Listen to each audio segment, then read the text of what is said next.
This is the carport that we got off of Amazon.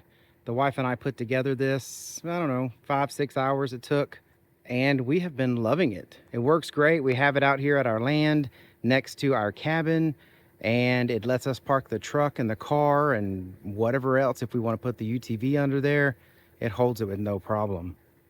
It can easily fit 2 vehicles, keeps the rain off, the sun off. It's just a great carport. It's got these nice sides here that help keep the sun out of the side of the vehicles, keeps the temperature in the vehicles lower, and it keeps the rain and the sun from beating down on them all day. It was not that hard to put together, but it will definitely take at least 2 people. And here's the wife now, and you can see it fits the cars